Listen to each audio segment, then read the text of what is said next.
کتنے حسین تھے وہ دن، ہر غم و فکر سے بے نیاز۔ ہم بچپن کے معصوم زمانے میں مگن رہا کرتے تھے۔ وہ دن مجھے بہت یاد آتے ہیں جب ہم 3 سہیلیاں اسکول جایا کرتی تھی، راستے میں باتیں کرتی جاتی، پھول اور بیر چنتے راستہ ختم ہو جاتا اور پتہ بھی نہ چلتا کہ اسکول کا گیٹ آ گیا۔ ان دنوں ہم ڈیرہ غازی خان میں رہا کرتے تھے۔ میں اور طاہرہ ایک ہی محلے میں رہتی تھی، جبکہ لائبہ کا گھر ہمارے ساتھ والے بلاک میں تھا۔ مجھے پڑھنے کا بہت شوق تھا۔ صبح وہ اندھیرے اٹھ جاتی، اپنی دادی کے ساتھ نماز پڑھتی اور پھر ناشتہ کر کے اسکول کے لیے تیار ہو جاتی۔ ابھی میں ناشتہ کر رہی ہوتی کہ وہ آ جاتی۔ لائبہ کی دادی کا تعلق زمیندار گھرانے سے تھا، لیکن شومئی قسمت کے ان کے بڑے بیٹے نے باپ کے مرتے ہی زمین اور جائیداد فروخت کرنا شروع کر دی۔ ان دنوں لائبہ کے والد اور چچا کم عمر تھے اور وہ بڑے بھائی کے تسلط میں تھے۔ تایا سے ڈرتے تھے اور کچھ نہ بول سکتے تھے۔ لائبہ کے اس تایا کا نام کلیم تھا۔ کلیم بہت منہ زور انسان تھا۔ وہ ماں کا کہنا نہ مانتا۔ باپ نے اسے بور لاٹ دیا اور عیش بھری زندگی دی تو وہ عیاشی کا عادی ہو گیا۔ باپ کی وفات اس کے لیے عید کا پیغام ثابت ہوئی اور اب وہ اور زیادہ آزاد اور عیاش ہو گیا۔ اس نے اپنی والدہ اور چھوٹے بھائیوں کا کچھ خیال نہ رکھا۔ چند سالوں میں ہی وراثتی جائیداد پر پانی پھیر کر سارے کنبے کو افلاس کے اندھیروں میں دھکیل دیا۔ پہلے تو لائبہ کا گھر بہت بڑا شاندار تھا، پھر اسے بیچنا پڑ گیا تو یہ لوگ چھوٹے سے گھر میں منتقل ہو گئے جو کہ دادی نے اپنے زیور بیچ کر خریدا کہ ان کے بچے دربدر نہ ہوں۔ کلیم تو نکما اور عاقبت اندیش تھا۔ سب کو کوڑی کوڑی کا محتاج کر کے خود ان کے ٹکڑوں پر پلنے لگا، لیکن اس کی عادات پھر بھی شاہانہ رہیں۔ جب رقم کی ضرورت ہوتی، گھر میں دنگا فساد کرتا اور چھوٹے بہن بھائیوں کو مارتا پیٹتا، یوں ماں سے رقم وصول لیتا۔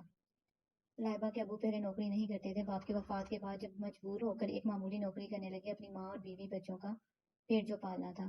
لائبہ کے چچا کی عمر اس وقت 12 برس تھی اور نام سلیم تھا۔ وہ 8ویں کا طالب علم تھا۔ پھر میری سہیلی کے ابو چاہتے تھے کہ کسی طرح میرا یہ چھوٹا بھائی پڑھ لکھ جائے تاکہ یہی آئندہ ہمارے کنبے کا سہارا بنے، ہمارے خاندان کی ساکھ سنبھالے۔ لائبہ کے ابو نوکری کرتے رہے جس سے گھر کا گزارا ہوتا رہا۔